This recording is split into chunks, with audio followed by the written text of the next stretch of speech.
My name is Steven Middleton. Since 2008, I have produced 16 documentary films dealing with the strange and curious, lost histories, and even sweet-talking anniversaries. After all these years of producing films, I realized that I've never had a shortage of interesting people to focus on or places to travel. When the COVID-19 pandemic hit in March of 2020, so many of us became isolated and removed from so many things that we knew and loved. This in turn created an interesting set of circumstances for so many with creativity.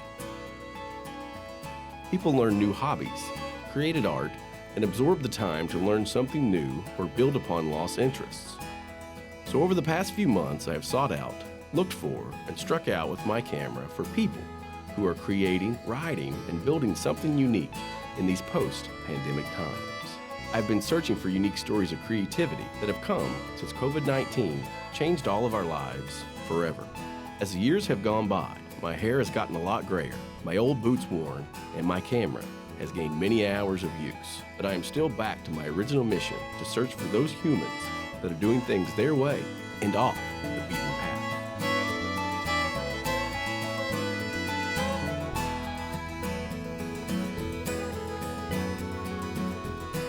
Come along with me to see Stages and Waves, an excursion through challenging times.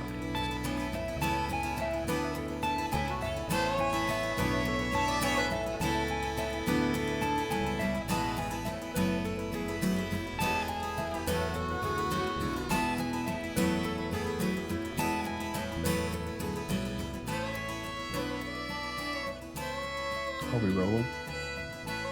We're rolling? Okay.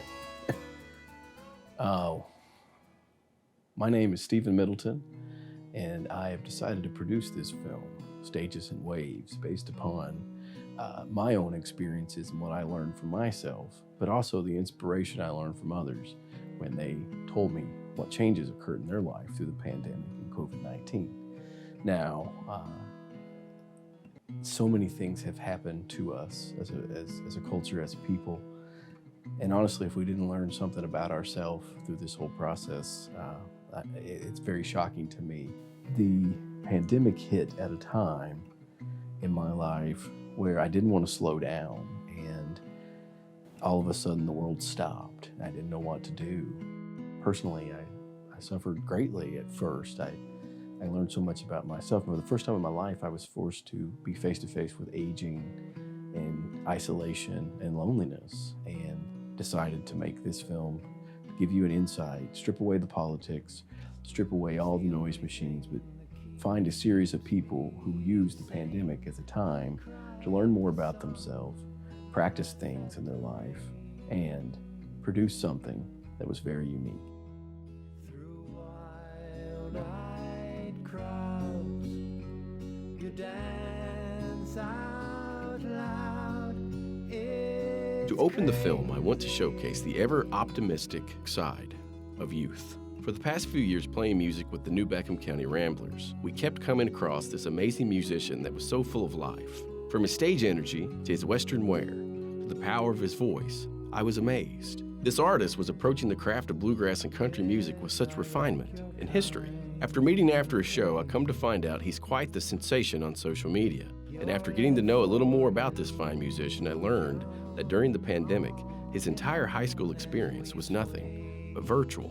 Instead of giving up or losing track, this artist put work into writing, performing, and reaching a wider audience, all while moonlighting by day as an old-time radio DJ. I'm excited for you all to meet my friend, Colonel Drayton Gordon. Gordon, I'll be here till 3:30, hopefully playing something you might like, something might tickle your ears a little bit or warm your innards. The song was Twister. Well, we've got a request coming up right now. This goes out to Catherine, who's one of our loyal listeners right here on Afternoon Bluegrass here on WGOH. And she informed me she has a birthday on. As long as I can remember, I've wanted to be in the radio business. I used to sit when I was a little kid, and I'd be like 5 or 6 years old and have YouTube up or something, and well, that was such and such song by so-and-so, and you're listening to whatever station, call letters I'd made up, in my head, and that's, always loved it, always loved music and everything, so.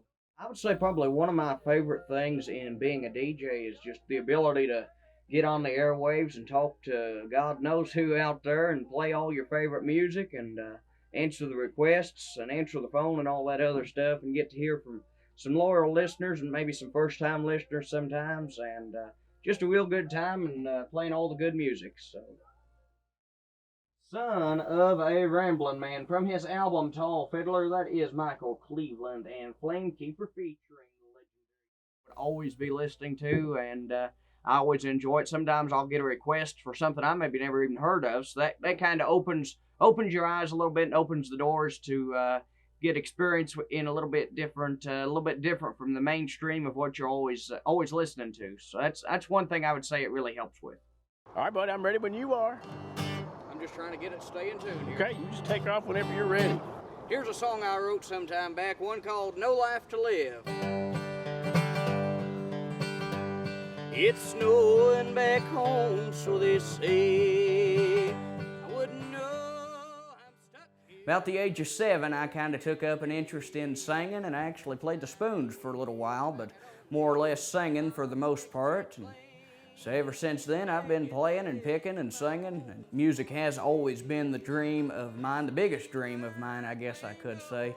And it's been good to me. I've been fortunate enough to sell several records and to be able to tour pretty much full time. A lot of people ask if I have a writing process. I do not have a writing process. I'll on occasion see something that might inspire me a little bit, and I think, well, somebody ought to write something about that. And then I get to thinking a little bit more, well, why not me? You know, I've always said that it don't matter if I've got 2 people at the show or 2,000, as long as maybe I can sing something that my audience might relate to just a little bit, or that I can relate to. If I can't relate to it or my audience can't relate to it, I might as well pack it up and go on home. That's because they're the whole reason to do this thing. The only time you do is when you're dead. This city life, it ain't no life to live.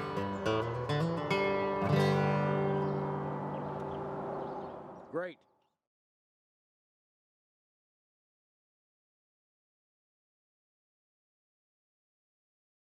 The pandemic has been hard for all of us. Being stuck at home, little to no socialization, and way too much time on social media. But I discovered while on social media, a person doing something I've only seen in historical archives and museums. Meet Megan Snook, photographer renowned. Megan used the pandemic and the isolation and the time to learn, research, and produce a unique brand of art. Megan uses her creative and free time to produce, create, and showcase old-time, tintype photography. My favorite thing about this type of photography is that people get so excited about it. You know, I bring them to my house and I take them in the woods and I take their picture and I let them come in the dark room as I process it, and they watch themselves come to life on a plate. And everybody leaves elated. Everyone leaves excited, and every person that I've photographed has said this is their favorite picture that they've ever had taken. So my name is Megan Snook, and I've been a photographer for basically my whole life. I got my first film camera when I was 5 years old for my 5th birthday, and it was like a Barbie, it came with a Barbie doll. It was pink, it had Barbie on it. But I've always wanted to learn how to make tintypes.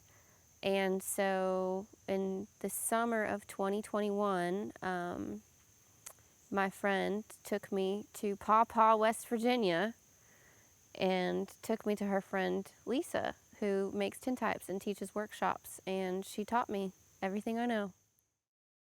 It's something I'd always wanted to learn how to do, but with all the free time that we had, it was easy to get into it and to have something to do during the pandemic. So it's not just a photograph, it's an experience, and it then becomes a family heirloom. These people really truly treasure these pictures. And I think that it's got something to do with, you know, everyone's got a camera on their smartphone in their pocket these days. Everyone can always take a picture, but people are rarely getting their portrait taken. And so I think that people are finding much more meaning with these photographs than they would with a digital photograph. There's no snapping a photo of anybody in this process. So you need to learn about the chemicals that you're using. You need to learn about these cameras. It's not just a simple point and shoot camera.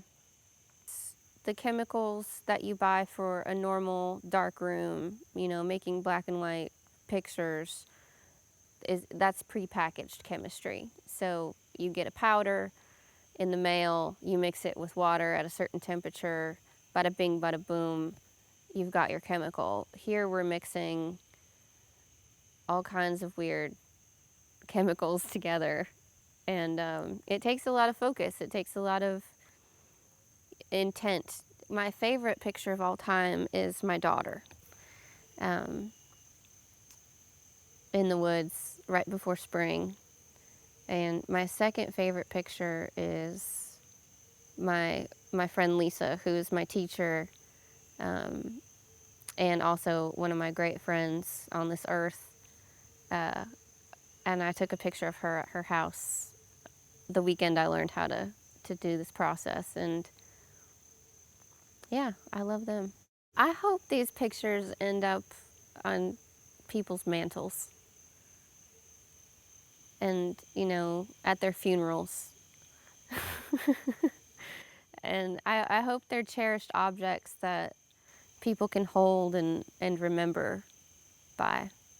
Well, I'm on the Instagram at mlsnookphoto and mlsnookphotography@gmail.com.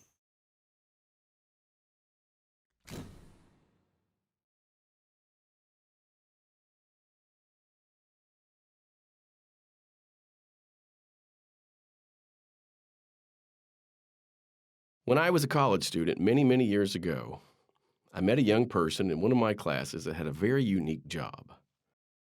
J.R. Rock was a professional wrestler, and I was so inspired by our new friendship that I featured him in my film, Fire in the Mountains. Fire in the Mountains won the Best Short Film at the 2009 Appalachian Film Festival and was also shown at the Hot Springs Documentary Film Festival later that year. I went several years without seeing J.R. Earlier this year, I saw J.R. out with his family, and he told me that he was doing something unthinkable. He took the time during COVID to retrain and hit the ropes even harder. J.R. is now doing more shows than ever, post-pandemic, and this summer, traveling to all Kentucky County fairs and wrestling at every show. I decided to go out and visit J.R. on the job and see what he's been up to after all these years.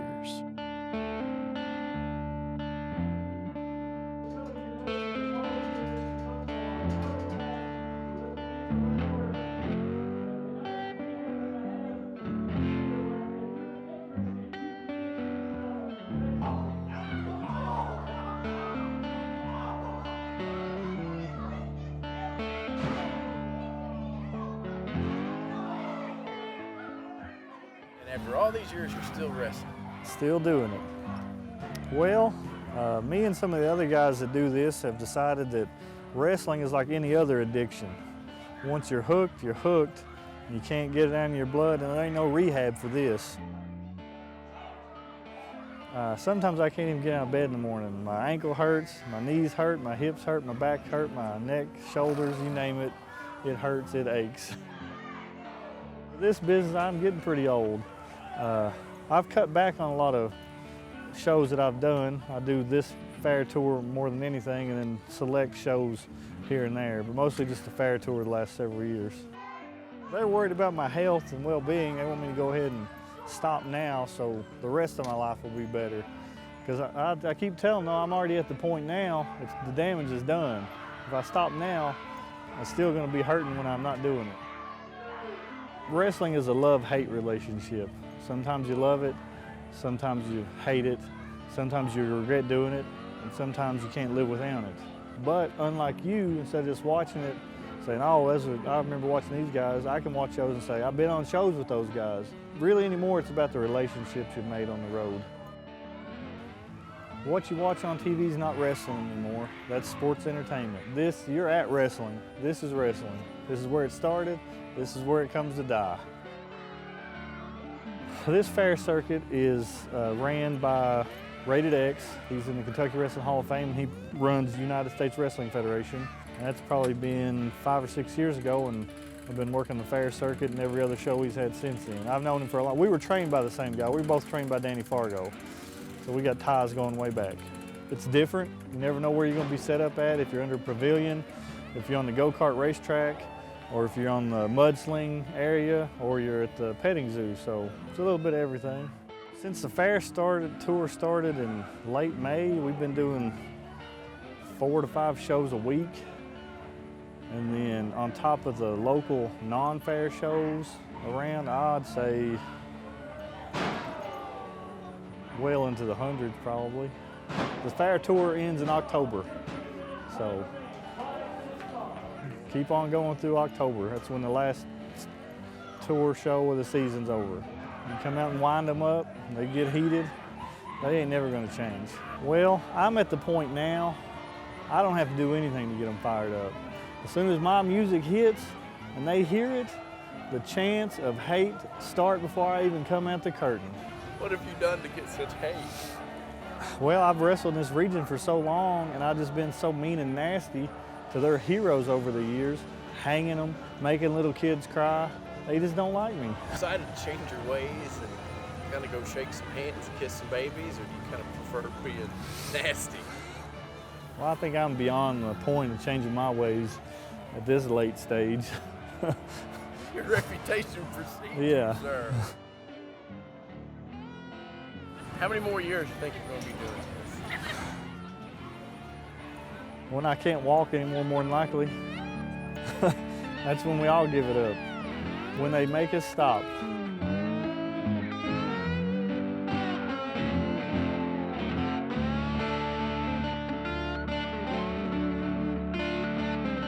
Anybody out there gets a chance, come to the fair, check us out. We're on the fair tour every year in Kentucky. We do from one end of the state to the other.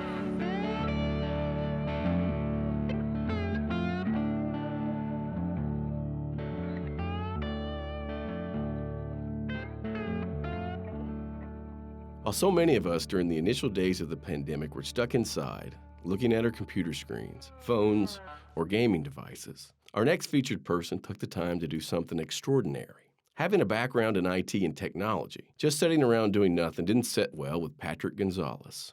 Patrick soon started researching, building, and attempting something breathtaking. Patrick decided to try to communicate during the pandemic with the International Space Station and its astronauts. After so much boredom, it was amazing to hear of such vision and desire to communicate well beyond our normal channels while being stuck at home. Meet Patrick Gonzalez and his pandemic project of communicating with the International Space Station.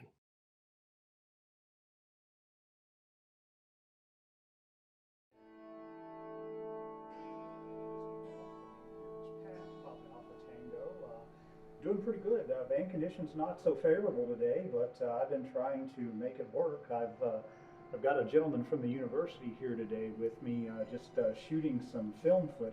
He's doing a short film on. Has anyone thought you were sort of crazy for trying to do this? Oh, my wife and my kids. Yeah, they've thought I'm crazy for quite some time. I've been dabbling in, electronics and other little things. Whatever strikes my fancy, I'll go buy stuff, and the wife watching me crawl around on the house and build antennas and go to Lowe's and buy more wire and build antennas and test them and play with them and then tear them all back down and build new ones. It's been going on since 2018. Turn the amplifier on and So, I first saw you attempting to communicate with the International Space Station during the initial pandemic. Mm-hmm. And I know very little to nothing about radios and communication and that type of science. I found it fascinating. Has anyone else approached you about this, curious about this? I've only had a few people that I know through the university from the Space Science Center make comments and kind of applaud, my childlike curiosity, in doing this thing, on a budget and trying to, manage to do what they do probably on a regular basis from just, commodity off the shelf parts, so to speak. Alpha Delta 4 Whiskey Golf is the frequency in use. Normally what we'll do is we'll check, to make sure that nobody's on the frequency using it that I can't hear. And so I'll throw that out, and if anybody responds to me, normally they'll say, yes, the frequency's in use, and then I'll just move on and try to find another spot. So if you ever do make contact, what are you going to say? Have you thought about this? Have you rehearsed this?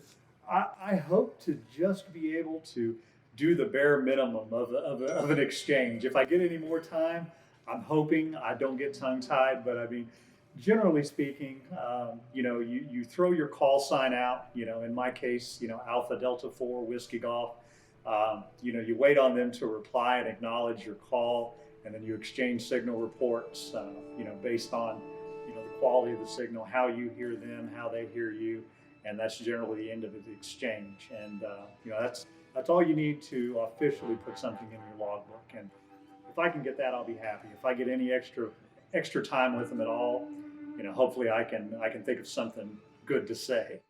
Delta 4 Whiskey Golf. Roger that, 7-3. I try to determine when the ISS is going to pass directly overhead of my location or close enough to where it's above the horizon by at least 18 degrees. Because of the trees and the hills and the mountains here in eastern Kentucky, 18 degrees is about the minimum at which I can acquire a signal and maintain a signal as the ISS goes by. So I look for those rare instances where it passes directly overhead, and I try to schedule work life and everything around getting everything set up and being ready to acquire it at the horizon and track it up and over my location. I try to be patient, I try to adhere to etiquette, I wait my turn to throw my call sign out, and, I try to be a courteous radio operator, and, hopefully someday there'll be just enough of a pause when, the sound of my voice will come through and I'll be the one that gets acknowledged out of the cacophony of voices coming from Earth.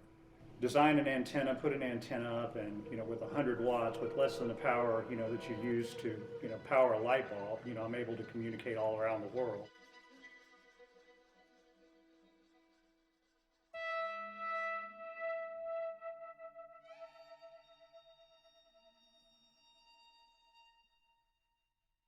With the pandemic happening so fast and sudden, so many of us were almost at a point of stasis. So many areas of the arts were just simply stalled. One area that was hit very hard was live musical performances. I was very inspired to learn and know that my friend Mason Colby used the pandemic and COVID social distancing to learn new musical notations, instrumentations, and record a new album that came from the heart and from back home in Cajun country. While many felt stuck and standing in place, Mason used the time to broaden his artistic horizons and learn more about himself and his own musical heritage. I have a strange, I think sometimes, relationship with music in that it's very hard to do well. So sometimes it's hard to love. And I think, yes, that I've done it enough now that some of it is effortless. The more I understand it, the deeper understanding I have of it, and the more I try to get inside of it, the more I appreciate it and love it. I've come to Kentucky, and in some ways we're here because of Katrina. We had planned to move back to Louisiana after Jenny got done with grad school, and that's right when Katrina hit. So I kind of feel like the fact that I play old-time music and have worked in elements of my upbringing in Louisiana, is the beginning. It was a way to connect with people here, and it's not the old-time music isn't the stuff that I grew up with. I did grow up more with the Cajun music, and so that's why I've tried to bridge the two. singing those Cajun songs to me feels like I'm singing the songs from my childhood. The Appalachian music doesn't as much, but now that I've been doing it for 15 years, it does. I mean, I'll hear Appalachian string band music and it feels a part of me now in a way that it didn't when I started out. The COVID thing has made it really stop and start. Hurry up and wait. You couldn't play out. There were no jams. And so I just kind of devoted that year to trying to get better at instruments, trying to improve my writing. And because there wasn't a whole lot going on, it gave me the opportunity to practice, just continually work on those lessons. Maybe the nicest moment is when you get those little gifts when you're writing, that something comes through you and you're able to express an idea that is honest and marries itself to a melody in a way that is just really satisfying. And then, yeah, I love sharing that with people. I think one way of approaching music would be to take a model, someone who you want to emulate, and try to write in that style until you make it your own or you break out into your own style. I think I've done kind of the opposite in trying to just start with very small building blocks. Start with things that I know, add things that I learn, and so try to build towards something that feels like a really personal expression that is not derived from trying to emulate, one particular style or genre. It's definitely acoustic, mostly acoustic, roots music with heavy influences of old time and Cajun and Americana stuff. I can only play as well as I can play, and I've tried to surround myself with other people who play really well and hopefully improve what I've written and make something that's presentable for people.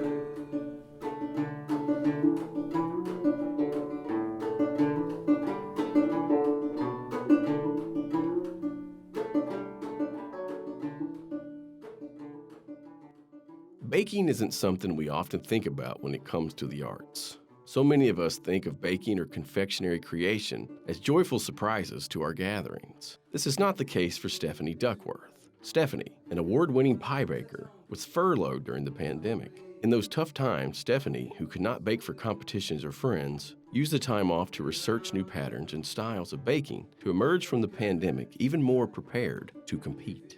With elaborate weaving patterns, Stephanie Duckworth is making something sweet out of what has been such sour times with COVID-19. So shortly after I moved to Lexington, Kentucky, I saw a sign on my lunch break at a restaurant for the 4th of July contest in downtown.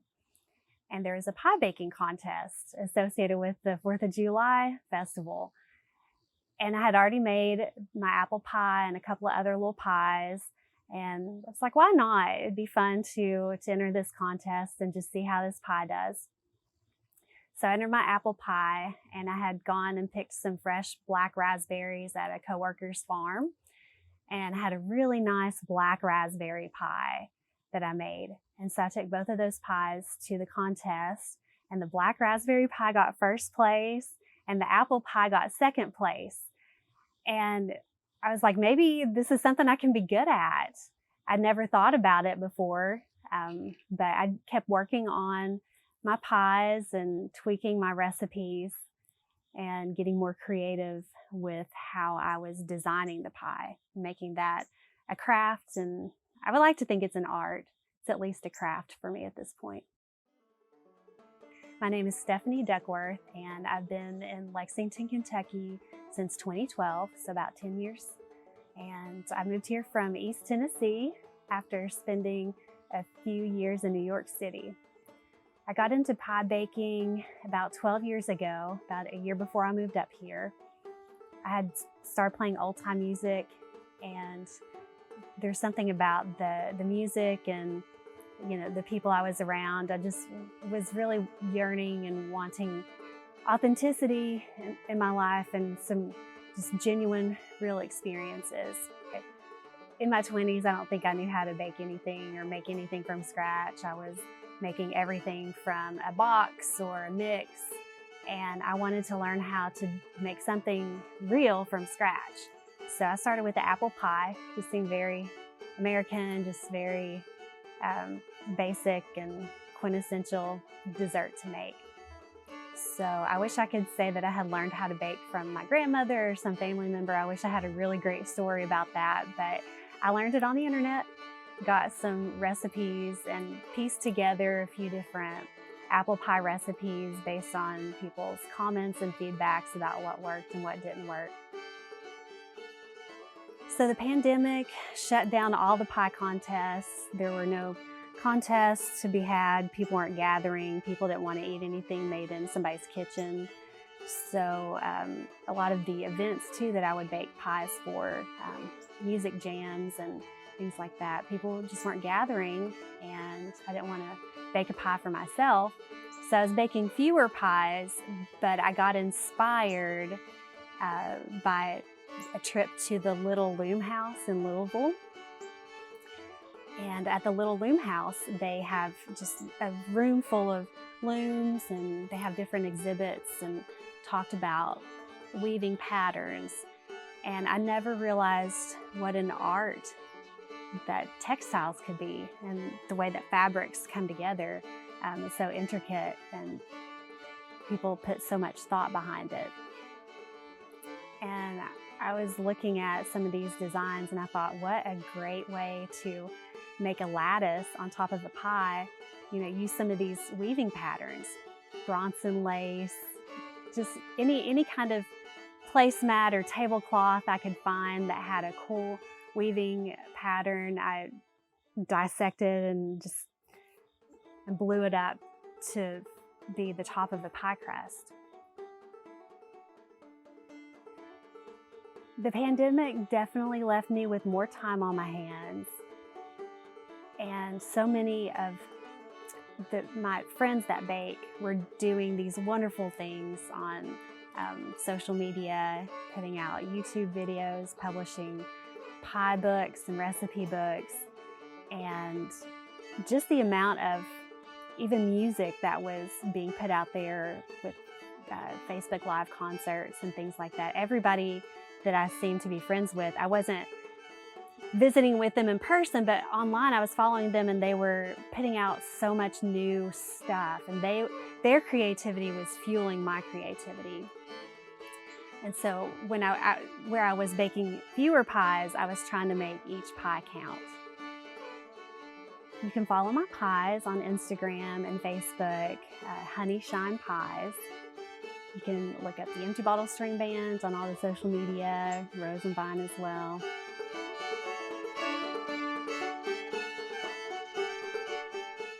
I was hired as a college instructor in 2008. From 2008 until March of 2020, my colleague, mentor, and most importantly, my good friend John Modap served as a guidepost for me in my career. John was always there for advice, creative ideas, and friendship. John and I hosted a series of TV programs called Art This and The Major Minute. We were taping the final season of Art This the week the world shut down in March of 2020. All of this occurred, of course, in John's final semester before his scheduled retirement in May of 2020. John never got the send-off that I felt was much deserved because of COVID-19, but has used the time to reflect, write, produce, record, and host podcasts. Never a dull moment, despite a worldwide pandemic. Well, I knew I was retiring. It was no surprise. And so I started writing the previous summer about my last year, my last 12 months as a teacher.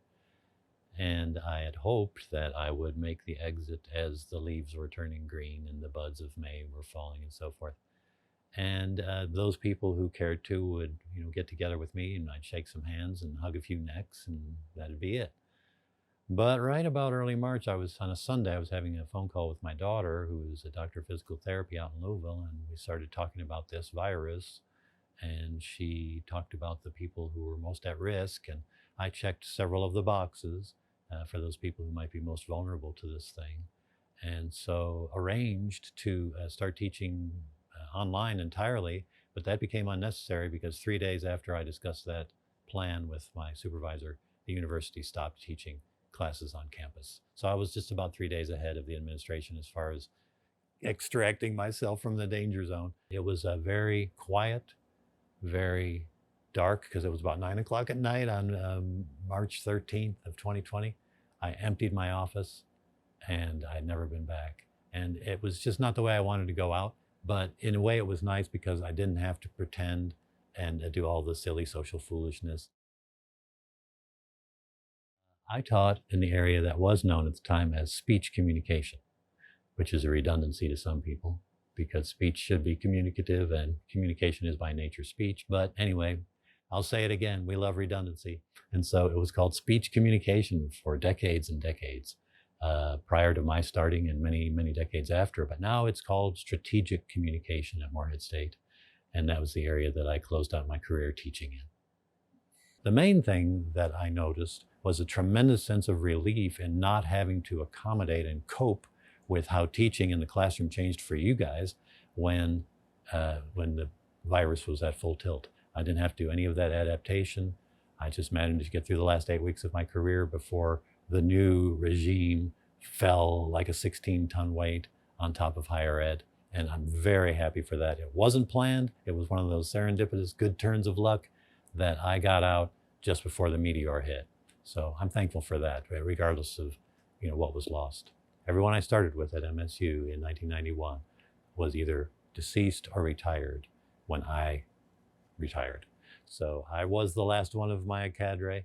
And so consequently, I'm not missed, and I don't expect to be missed because most of the people who know me or who knew me will either have graduated in 2 years or don't work there anymore. And the new people, I didn't really get a chance to know them and wasn't close to them. So it was a very quiet and anticlimactic end. So I continued writing my memoir of my last year through COVID, and reflected back on 40 years as a teacher and then my decades as a student, and talked about my teachers and my teaching and how those two things hooked up with each other. And I learned that I got a great example from all of my teachers of one of two extremes. One, what to do, and also what not to do. So in any case, every one of the teachers contributed to whatever kind of a teacher I became. I've published a couple of poems in a publication that's done in Albuquerque, New Mexico called ABQ Imprint. And those were thanks to my colleague Lynn Miller, who I do a podcast with every month. She included me on the invitation, and I thought, well, I've got a couple ideas for poems, and they liked them enough to publish them. And through working with Lynn and reading her prose and performing her prose on the show, that I think got my prose brain spun up. And so I started a novel, which it was based on a short story that I had already completed. But I thought this short story actually has a world around it. So I put that in the middle, and then I wrote the opening and the closing, and that became the novel. But yes, I do fix bikes. I'm known as the bike guy. And I've met a lot of really interesting people coming by with all sorts of problems. Some coming by wanting me to buy their junk off of them. Others need a spoke nipple or a ball bearing. You know, I couldn't even know what to say, 50 cents, you know, just so they feel like I didn't give it to them. Tell me their life story. You know how it is. You got that sign on your head that says, tell me your problems. Met some nice folks that have called just to check on me, you know, every now and then. And it's just been really interesting with bicycles. And I've been doing that longer than any other job. I first started getting paid for that in 1974.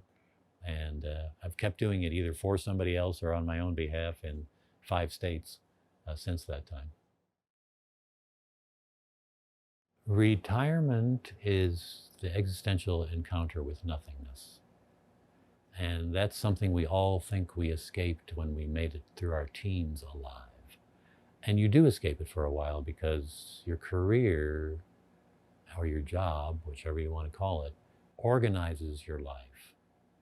Well, as my dad said when I told him, you know, Dad, I think I might retire. He'd been retired about 15, 20 years. He said, in his bold, vociferous, and lengthy way, you better have something to do. And if you can answer that question, not what happens or what's gonna happen, but what happens next, you will never look at a blank page. What could happen next? And don't even worry about what should happen next. What could happen next? And so I know that I have a limited amount, I don't know how much time I have, but I have a limited amount of time to do this. And so every day I don't do it really is a waste for me, and possibly, you know, that something someone might enjoy is not created. So that, you know, knowing that the sand is heavier in the bottom of the hourglass is a motivation and urgency to write. But also a nice thing about retirement is that you're not stealing time from something else.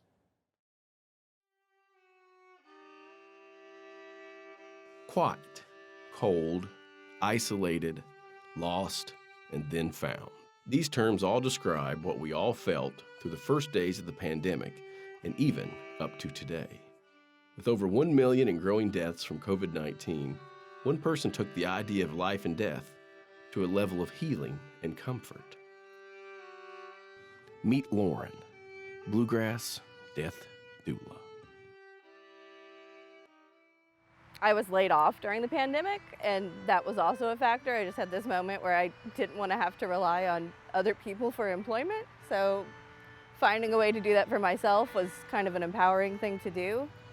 But I also had a personal loss during COVID, and you know, there was no advanced care directive. There was no, you know, does she don't want to be cremated? Does she want to be buried? No one knew anything about what she wanted. And she was in her 80s. So, it was something that we should have talked about. There's no like, oh, we've really honored our loved one. It was miserable. And then that sort of led me to this, being a death doula, all the opportunities we can do better, not just for our loved ones who are dying, but for the people who are grieving. Like, just like we were talking about in the car, digging that grave, there's a catharsis in doing that. There's a grief release that happens. There's this physical release when you're doing it that we deprive ourselves of in our modern death care. Just like spending time with the body, those type of things, we just don't do it at all. And we just ship it away. It's medicalized. We're not to look at it. We're not even allowed to really talk about it. I think when people call in a death doula, they're at a certain level anyway. Like, there's a certain level of acceptance that's already occurred, that like the person is dying, we do need help. Those things have already happened. So that can be a lot easier to talk about. But a lot of the time, I'm just this third party who allows people to ask questions that they would otherwise be too uncomfortable to ask. And that's really my role as a doula. Like, we're kind of the party planner, the space provider, the keepers of what people want in their death. But, for our culture, death is taboo. And at the same time, we're responsible for our loved ones. So you're not allowed to talk about something that you're responsible for. And having a death doula allows people to do that. What I consistently find, I don't want to say shocking, that's maybe an overstatement, but find to be interesting is a lot of time it's people my age who just want to have their wishes documented somewhere. My consultations are always free. We sit down, we figure out what you actually need, but it always starts with an advanced care directive. That's always top tier, first thing we're gonna do. The pandemic brought death to the forefront of everything. And you know, like, I don't know about you, but we would sit and watch Governor Bashir every single night, and you would watch, you know, how many people were sick, what the death toll was. It was something we watched every day. And I don't think there's ever been another period in my lifetime where anything was even comparable to that, where we were like acknowledging this many people passed away today. I think a lot of people also had a moment where they were like, oh, I can be entirely healthy and something can happen and I'm not. And you know, these provisions need to happen before I'm dying. We need to put these things in place before we actually need them, or they're not particularly useful. Part of my deal is I'm working towards being certified as a green burial master. And so I work with a cemetery in Cincinnati, Heritage Acres, that offers green burial. And one of the coolest burials I've been to since I've been doing this occurred there a few weeks ago. A woman passed. She had a huge group of female friends. They all went and raided her closet, had on her wildest stuff, you know, sequin hats, cussed a lot. They were burning sage. Before we lowered the body, they did like the race car thing with champagne where they shook the bottle, sprayed her body with it. And it just happened to be that day that the full, well, not the full fill team, but 80% of the fill team was female. And so we had this super strong matriarch, her group of female friends, and then a group of women who came to fill that grave. And that was just a really cool, cathartic experience where it felt like her mourners got what they needed.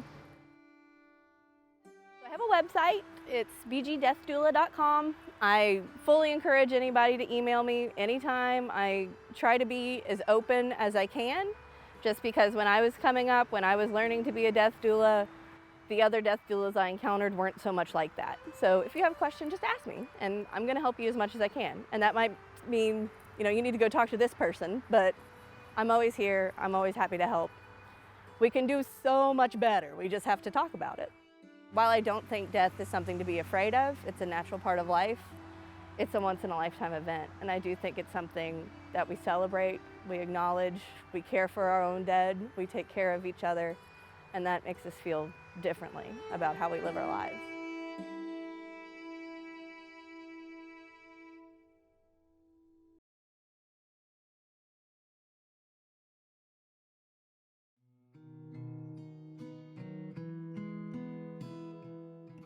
Time lost, time gained, time stood still. So many things happened to us as a culture through 2020 until the present day because of the pandemic. We yelled at each other, we cried in anger, and then in agony. We saw both the best part of our culture, then the worst. If we didn't learn a little something about ourselves since the pandemic, then we all still have a long way to go in understanding empathy. Featured in this film were 8 people that found themselves in a curious place after being sent home from school, furloughed, jobless, and removed from all social life. Instead of giving up, blaming others, and stuck inside social media, these individuals made a difference, not just in their lives, but in the lives of everyone around them.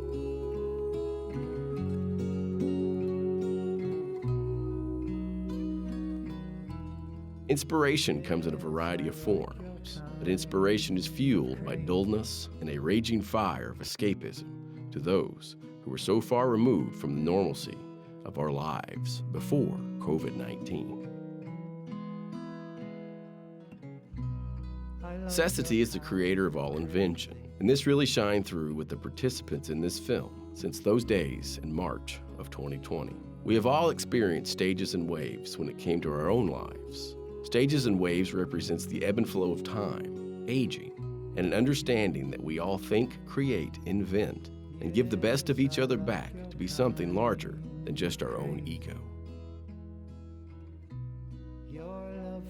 Like the waters flowing on the mighty Ohio River, time reminded us of what we lost, but if you listened closely to the flowing of the water, you knew we had so much to gain.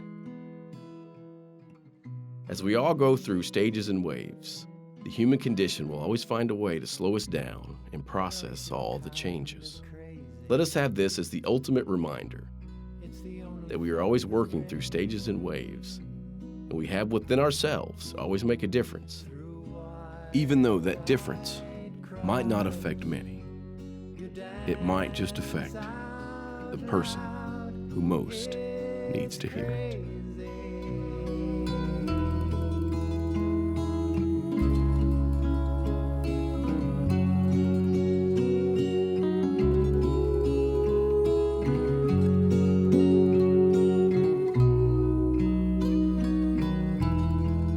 Yes, I like your kind of crazy. Your love for illusion, on and on as we sway past the lines and the mines with the rails on fire.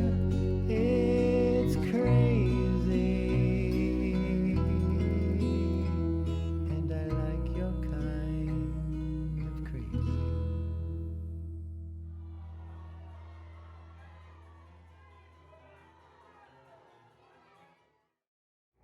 The International Space Station is visible. Alpha Delta 4, Whiskey Golf, Echo Mike 88 Golf.